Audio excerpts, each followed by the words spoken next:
Radiation. Now, radiation is an interesting subject in itself. Oh my gosh, this page always falls off.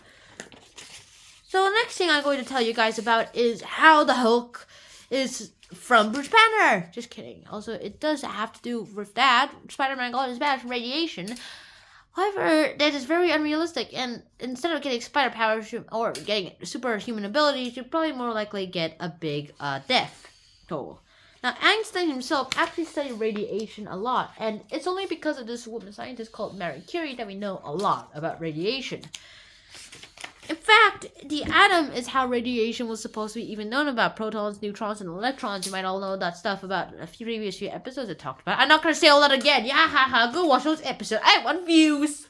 And so there's a famous experiment that happened. There's this guy named Rutherford, and there's this young guy with the name of... Apparently his name is Marsden, and his first name is Ernest Marsden, apparently.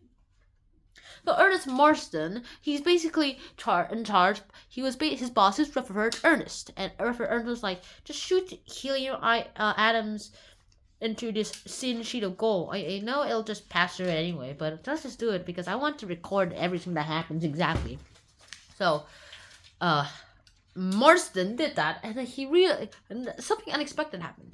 Some of the helium atoms bounced back, meaning that there's this one part in the atom that must be at least very dense, and this forced Rutherford to redo the math, and it made him think of the atom like this, where there's a nucleus with a proton, neutron, and several electrons around it. So it's basically mostly empty space. Your skin's basically mostly empty space. If I can vibrate this fast enough, then basically I could pass my hands through it. But unfortunately, I cannot. And then we found out that some metals could glow. And we're like, wait, light can only be made of energy. So this must be making energy somehow. And it's not, it's just vibrating because of energy, which is why. And then we found out we could create glow-in-the-dark things. And then some people even make glow-in-the-dark drinks. And they're like, to health! Because they saw radiation could help you. Because it gave you energy. And then people started dying. The advertisers weren't wrong about glow-in-the-dark drinks being able to give you energy. Also, it was wrong about how it emphasized it. It didn't give you energy in a way that'll make you more healthier. It gave you energy in a way that could start decaying your atoms, and that is a big problem because no atoms equals no you. Now there are 3 types of radiation. The alpha radiation, where the nucleus splits off basically a helium isotope without any, it's basically the helium atom without the electrons, which is this one's called the alpha particle, the alpha radiation, because the helium atom without the electrons is the alpha particle.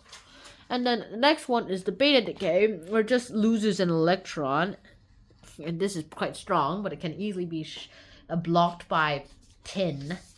And then we have gamma decay, and do not look at this. Gamma decay, because it's pretty good, and it's the one where it turns Bruce Banner into the Hulk. And yeah.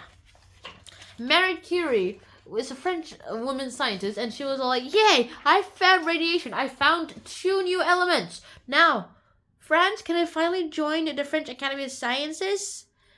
No, you're a woman. And then suddenly America said, hey, here's a sample of radium that we found in our American mines. It's yours now, and we give you the highest honor in America.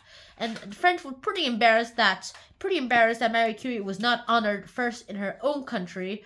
And so they're all like, hey, here's our medal. You want it? And she's like, no, I'll pass because you didn't give me earlier. If you wanted to give this to me earlier, then you should have done it earlier. And Half-Life. No, it's not the name of the game where you have to have a gravity gun and then you can get to kill people. In fact, Half-Life is basically the decay, how long it takes for a radioactive substance to become unradioactive and to become safe. Now, radium, the kind that Marie Curie worked with, has half-life of 600 years. It's because of radium that her lab notes are contaminated and Marie Curie died, so her lab notes are still in a lead box, waiting for another 100 years until we can open it safely. Also, I believe we still have to wait 2,000 years to actually make sure that it is that safe. And finally, we have E equals mc squared. Energy equals mass times the square of the speed of light. So you can convert mass into how much energy is and how much energy you need from just how much mass. So, in short, if it glows, don't put it in yourself. And that's all I have for you guys. So hope to see you guys soon. And right now, Sean out. Peace. If you want to learn more about something weird, then stick around. If you don't want to, leave right now. The reason why I have the cat here is because I'm going to talk about Schrodinger's cat. Now, Schrodinger's cat is basically a thought experiment, and Schrodinger thought like, hey, let's just put a vial of poison with the cat inside a box. Now, let's just say that there's this radioactive decay. There's this atom that can decay in a few seconds, and there's a 50-50 chance of it decaying or not decaying. And then suddenly, if it decays, then a radioactive detector would basically go ahead and detect it and open the vial of poison.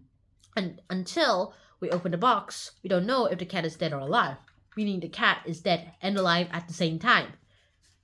And Schrodinger actually made this so that to say quantum mechanics is stupid and you should all go to biology. But instead, this actually created a whole world of opportunities, even created the idea of the multiverse. So thank you, cats. Are you sleeping? Oh, fine. You can sleep in my arms. So until next time, beautiful people, bye-bye.